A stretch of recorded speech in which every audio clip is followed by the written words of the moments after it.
اللہ الرحمن الرحیم۔ السلام علیکم ناظرین، پروگرام سجاد میر کے ساتھ میں ہوں آپ کے میزبان جواد باقر۔ ناظرین، لاہور جلسے میں شرکت کی دعوت کا مشن مریم نواز کی جی ٹی روڈ پر ریلی، جہاں پر انہوں نے کارکنان کا خوب لہو بھی گنوایا۔ اور سیاست کی بات کی جائے تو سیاست میں تابڑ توڑ حملے بھی جاری ہیں، وار بھی جاری ہے اور للکار بھی جاری ہے۔ جو بیانات ہیں ان کا سلسلہ تھمنے کا نام نہیں لے رہا۔ اب کچھ چیزیں ہیں جہاں پر استعفوں کی آپشن پر بھی غور کیا جا رہا ہے، جبکہ قمر زمان قاہرہ صاحب نے واضح طور پر کہہ دیا استعفے بھی دیں گے مگر مناسب وقت کا انتظار کیا جا رہا ہے۔ اب دیکھنا یہ ہے کہ کیا پیپلز پارٹی بھی سندھ حکومت ہے وہ چھوڑنے کے لیے تیار ہو جائے گی یا کہ نہیں ہو جائے گی، اور مریم نواز ہیں کیا وہ مسلم لیگ نون جو پرانی تھی، جو سابق وزیر اعظم نواز شریف کے دور میں تھی، اس کو بھی زندہ کر پائیں گی کہ نہیں کر پائیں گی، کیونکہ وہ بڑی تیزی سے آگے کی جانب بڑھی ہیں۔ جبکہ شہباز شریف سے جب ان کی ملاقات ہوئی تو شہباز شریف نے کہا کہ اتنا آگے نہ جائیں کہ واپسی کے راستے ہی بند ہو جائیں۔ آج اسی پر گفتگو کا آغاز کریں گے۔ ہمارے ساتھ اسٹوڈیو میں موجود ہیں پاکستان کے نامور تجزیہ کار، کالم نگار اور سینئر ہمارے ساتھ موجود ہیں سجاد میر صاحب۔ سجاد میر صاحب آپ کو وارم ویلکم کرتے ہیں۔ سجاد میر صاحب، تمام صورتحال آپ کے سامنے ہے، کیسے دیکھ رہے ہیں آپ لاہور کے جلسے کو، پی ڈی ایم کو اور استعفوں کے آپشن کو؟ اچھا، یہ کس نے آپ کو بتایا کہ شہباز شریف نے کہا ہے کہ اتنا آگے نہ جاؤ کہ واپسی کا راستہ بند ہو جائے؟ یہ خبر کہاں سے ملی آپ؟ یہ ذرائع سے، یہ نہیں کہ بس یہ ذرائع ہر طرح کے ذرائع ہیں جو ہر طرح کی خبریں دیتے ہیں۔ چچا بھتیجی کے درمیان جو بات ہوئی ہو کسی کو کیا معلوم ہے؟ دوسری طرف خبر آ رہی ہے کہ انہوں نے کہا ویل ڈن، تم نکلو اور گلی گلی محلے محلے جاؤ اور لوگوں کو جلسے میں آنے کے لیے ایک طرح کا موٹیویٹ کرو، اور وہ کر رہی ہے۔ یعنی ایک طرح جو بیانیہ تھا، جو بیان کیا گیا اور اس پہ عمل ہو رہا ہے۔ اور آج تو اس نے اپنی تقریر میں ایک اچھا کام کیا کہ حمزہ کے حق میں نعرے لگوائے۔ اچھا، یہ تاثر تھا کہ حمزہ جو ہے وہ اور مریم ایک طرح کی کنٹرڈکشن ہے دونوں کے درمیان۔ اگرچہ مریم اس کا ہمیشہ بہت اچھا جواب دیتی رہی ہے۔ شروع میں ایک بار پوچھا گیا تھا کہ حمزہ اور آپ کے کیا تعلقات ہیں، کیا تعلق ہے؟ اس نے کہا جو نواز شریف کا شہباز شریف کے ساتھ ہے۔ ایک مختصر سا جواب، سب باتیں کنوے ہو گئی۔ تو مریم اب اس مشن پر بھی ہے کہ یہ جو تاثر ہے کہ شہباز شریف ایک طرف ہیں اور حمزہ ان کے ساتھ ہیں، اور مریم جو ہے وہ اپنے باپ کے ساتھ ہے، اس تاثر کو توڑا جائے۔ وہ بار بار شہباز شریف کا نام بھی لے رہی ہے۔ آج اس نے حمزہ کے حق میں لاہور میں کھڑے ہو کے نعرے لگائے ہیں، باقاعدہ حمزہ کا نام لے کے لگایا، اور کہا کہ اس نے آ کے مجھ سے یہ کہا کہ مریم باجی، یعنی کہ باقاعدہ اس نے بتایا کہ فیملی کے اندر جو وہ یہی کہتی ہے میں بڑی ہوں اسے، تو وہ جو تعلقات ہیں اس کا ہمارے ہاں جو احترام ہے، رشتہ ہے، وہ ہمیشہ قائم رہتا ہے۔ قصہ یہ نہیں، قصہ یہ ہے کہ مریم جو ہے وہ اس وقت لاہور کا جلسہ جو ہے مریم کی قیادت کا امتحان ہے۔ قیادت کا امتحان اس لیے میں کہہ رہا ہوں کہ اس سے پہلے لاہور کے جو انتظامی معاملات ہیں وہ شہباز شریف سے بلکہ حمزہ شہباز دیکھ رہے تھے۔ اب یہ بڑا اس میں اہم رول رہا ہے رانا ثناء اللہ کا، رانا مشہود کا، ان لوگوں کا۔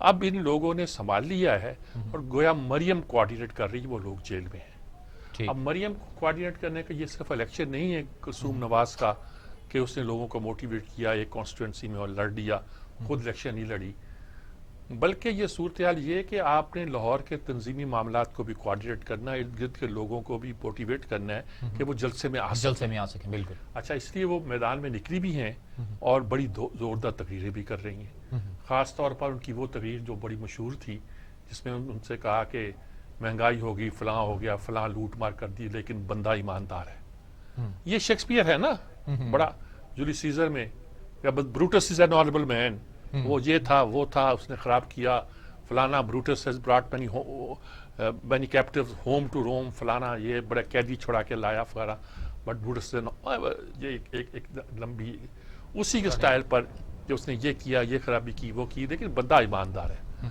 اگلے دن اس نے اس کو اور آگے بڑھا دیا، بندہ تابع دار ہے۔ اس نے بیانیہ یہ کر دیا کہ کسی کے کہنے پہ وہ کرتا ہے اور جو کہا جاتا ہے وہی کرتا ہے، تابع دار ہے اس لیے اقتدار میں ہے۔ تو یہ ساری جو بیانیہ وہ کر رہی ہے یہ پاپولر ہو رہے ہیں، اور میرا خیال میں مریم کی جو ٹیم ہے، پہلے کچھ اور تھی نواز شریف کی، اب مریم نے خیر اپنی شاید ٹیم بنا لی ہے، اور وہ بہتر طور پر اس طرح کے فکرے، اس طرح کے نعرے، اس طرح کی چیزیں قائم کر رہی ہے، اور قائنج میں بہتر ہے۔ حکمت عملی کے تحت وہ کیا آگے چلتی ہے، کیا لے کے چلتا ہے، بہت سے لوگوں کے حوالے سے جو بہت قریب ہیں، کچھ لوگوں کو شکایت یا شک بھی ہیں۔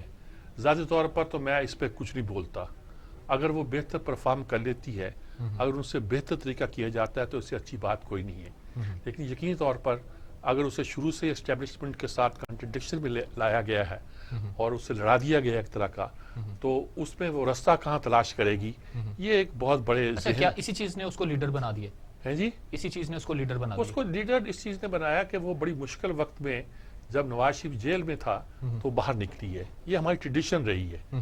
جب بھٹو کی گرفتاری میں نصرت بھٹو نکلی تھی, بے نظیر تو ساتھ تھی, نصرت بھٹو تھی, تو اور پھر بے نظیر اس کے ساتھ آگے آئی تو وہ پاپولر ہوئی. اب باسفا کا بھی یہی سین ہے. اور اس طرح جب نیب ٹوٹی تھی, ولی خان اندر گئے تھے سب لوگ, تو نسیم ولی خان جو تھے, شیربا مزاری صاحب کا ذکر ہم نے نہیں کیا پہلے سے, نہیں ابھی آج کرتے ہیں ان کا ذکر. شیربا مزاری کے ساتھ نکل کر نئی پارٹی بنائی تھی اور وہ ایک عورتوں کی سٹرگل کی ایک سمبل بن گئی تھی. اس طرح کلثوم نواز بنی تھی. اب پہلی بار ہے کہ مثلا مریم بھی جو ہے ایک سمبل کے طور پر سامنے آئی ہیں. اور اچھا پھر یہ جو مقدمات درج ہو رہے ہیں, جیسے انہوں نے کوارٹر میٹنگ کیا مسلم لیگ نون نے, اطاعت آرڈر پہ مقدمہ درج کر دیا گیا, وہ یہ دیکھیے وہ اب جو حکومت ہے وہ طے نہیں کر پا رہی. کہتی ہے انہوں نے روکنے کی کوشش کی, ملتان میں ایک کیس بن گیا, لطیفہ بن گیا کہ حکومت کچھ نہیں کر پا رہی. یہاں وہ تاثر دینا چاہتی کہ ہم روکتے ہیں, لیکن کہتے ہیں مقدمے قائم کریں گے. افتخار احمد صاحب نے ہمیں جوائن کر لیا. جی افتخار صاحب آ گئے ماشاءاللہ, وہ بڑا خوبصورتی سے صورتحال کو سمجھیں گے اور بیان کریں گے. السلام علیکم افتخار صاحب. وعلیکم السلام سر. بڑی آپ نے بھی جدوجہد دیکھی. اب بتائیے, اب جو جلسہ ہو رہا ہے لاہور میں, اور یہ مریم نواز نکل پڑی ہیں, جو ان سے توقع نہیں کی جا رہی تھی کیونکہ وہ کوئی انتظامی معاملہ تو ان کے ہاتھ میں نہیں تھے, حمزہ کے تھے یا شہباز شریف کے تھے. آج انہیں حمزہ کے حق میں بھی نعرے لگوائے, یعنی کہ لگتا ہے کہ انہوں نے جو فیملی کے اندر ایک ٹسل کا تاثر تھا وہ بھی ختم کر رہی ہیں. تو کیا لگتا ہے آپ کو, کچھ تیرا کو سچ مچ وہ تو کہتی ہے آر یا پار؟ اصل میں بات یہ ہے کہ شی از اے لکی لیڈی کہ اس کو اتنا اعزاز مل رہا ہے, اور نارملی یہ اعزاز تو کافی محنت کے بعد ملتا ہے. اور اس کے والد کے جو کیسز تھے, جو مقدمات تھے, وہاں پہ جس طریقے سے خاتون نے جیل کاٹی ہے, وہاں سے اس کا ایک حوصلہ ہوا ہے. اور میں سمجھتا ہوں یہ جو لفظ آر پار یہ مریم نے ہی استعمال کیا ہے, بجائے کوئی ان کا مخالف استعمال کرتا. تو اس کو احساس ہے کہ جو وہ کوشش کرنے جا رہی ہے اس جلسے کی, واقعی وہ آر اور پار کی بات ہوگی. کبھی اتنا بڑا جلسہ ہوا نہیں پاکستان مسلم لیگ نواز نے وہاں پہ کیا ہو. جو پچھلا جلسہ جو سب سے بڑا ہے وہ عمران خان کا ہے, لیکن وہ کئی سال پہلے ہے, اس کا کمپیریزن کرنا مشکل ہے. البتہ مجھے اس بات کا دکھ رہے گا کہ اتنا خوبصورت میں نے وہ سارا, ہم نے وہ گراؤنڈ بنایا, اتنی خوبصورت ہم نے پلانٹیشن کی, رنگوں کی پلانٹیشن کی, امرتاس ہے وہاں پہ, گل نشتر ہے, موتی ہے, چاند رات کی رانی ہے, کیا کیا لگایا. وہ ایک ان جلسوں کی نظر ہو جائے گا تو اللہ چلے, اللہ خوش کرے ان کو, خوش رکھے اللہ تعالیٰ ان کو. آر یا پار, یس, یہ واقعی ایسا ہونے والا ہے. نہیں, جس طریقے سے موٹیویٹ کر رہی ہے خاتون, وہ دیکھنے والی بات ہے. آج میں نے ان کی کچھ دیکھیں کلپس جو اس وقت چل رہے ہیں سوشل میڈیا پہ, بڑے اگریسو ہیں لوگ, ان کے ساتھ ہیں, اور وہ علاقے میں خود چلی گئی ہے کیونکہ شہباز بھی جیل میں ہے اور حمزہ بھی جیل میں ہے. تو دو جو سیٹیں قومی اسمبلی کی وہ خالی ہیں. نواز شریف والی seat already they have, it is not with them now. جو آدمی وہاں پہ اتنا پاپولر نہیں ہے, تو یہ اندرون شہر میں جس کا تو گئی ہیں, she is getting a very very big crowd over there also in the road, گلی محلے میں. اور پالیٹکس ہوتی ہے اصل میں گلی محلے کی. اگر وہاں سے بجائے میں بیریا ٹاؤن سے جاؤں اپنے یادگار پاکستان جلسے میں, اگر میں شالمی سے پیدل چلتا ہوتا ہوا اعظم کلاس مارکیٹ کی گلیوں سے پیچھے نکل جاؤں, ہیرا منڈی سے پار, تو اب میں پہنچ جاتا ہوں یادگار پاکستان.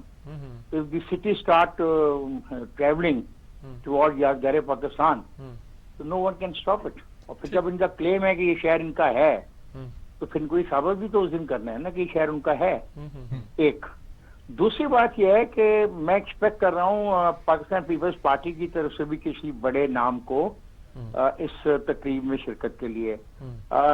جو ہے بلاول, وہ اگرچہ کووڈ سے کلیئر ہو گئے, لیکن شاید ان کی ہیلتھ کیا پوزیشن نو ون نوز. اس امکان کو آپ رد نہیں کر سکتے کہ وہاں پہ آصفہ آئی تھی, شی مائٹ کم, بہت بڑی بات ہوگی اگر آصفہ بھی یہاں پہ آ جائے. دو,